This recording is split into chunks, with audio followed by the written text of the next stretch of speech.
I knew Bleak Sword was gonna be fun scrolling through the Apple Arcade, but after seeing Devolver was on this shit, I knew this was gonna be a good-ass fucking game. Devolver got some badass games under the belt.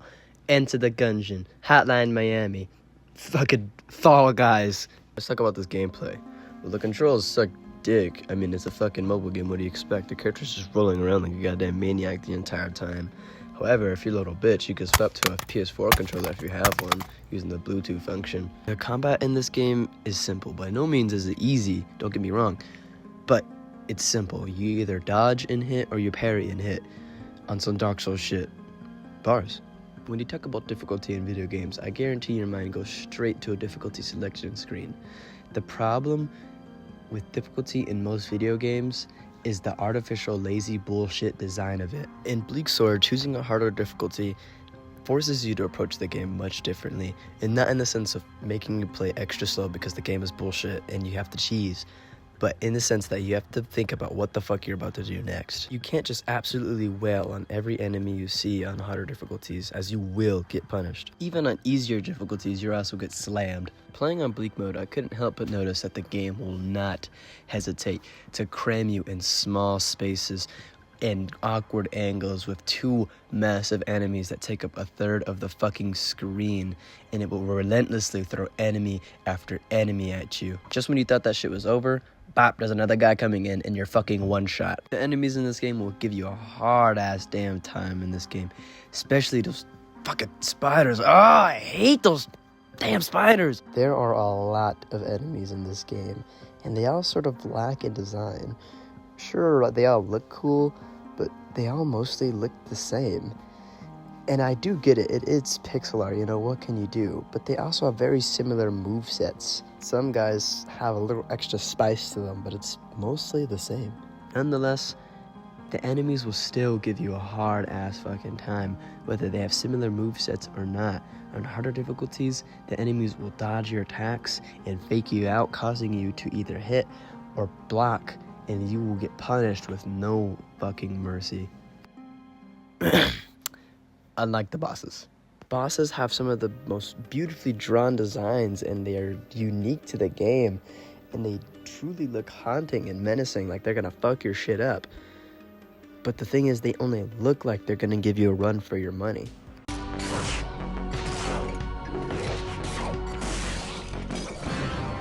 The bosses feel so underwhelming because the cutscenes draw you in so much, but then when you actually fight them, you beat them first or second try, or maybe third or fourth if they have a dodge attack, which isn't very often. When I beat a boss in a game, I should be jumping out my fucking seat and start galloping like a goddamn horse. In Bleak Sword, I'm sitting there with a bored-ass look on my face because that shit was not exciting whatsoever. Except this thing, he took fucking forever, and this guy was actually quite a bit of fun to fight.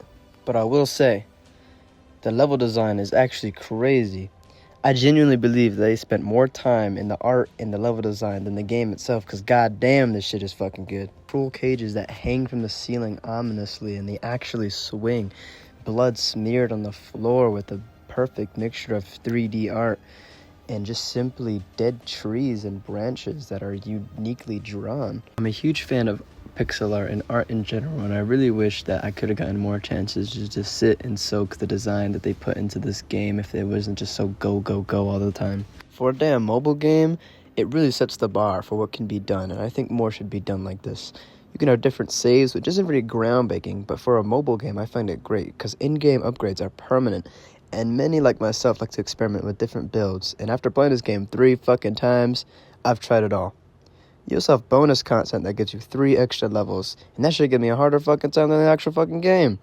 You have a beast area that gives you background info about the enemies, and you got achievements for the perfectionist and the arena, which will absolutely piss you the fuck off for those looking for a more dungeon crawler like. This mobile game is jam-packed full of the content and the challenge that gamers on the go are looking for. God damn, I am truly surprised that there isn't a bigger community. I understand that it's a mobile game and not a lot of people are into the mobile games, but this game is available on the Switch.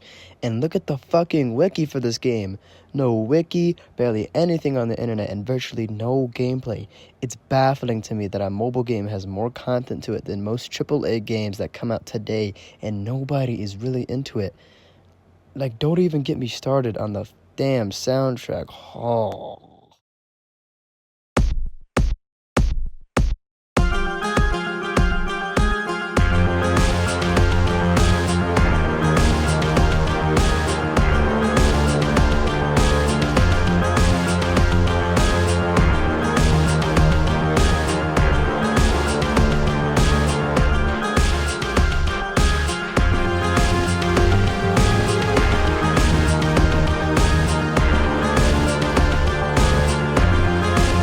and this game got skippable cutscenes, 4 out of 5.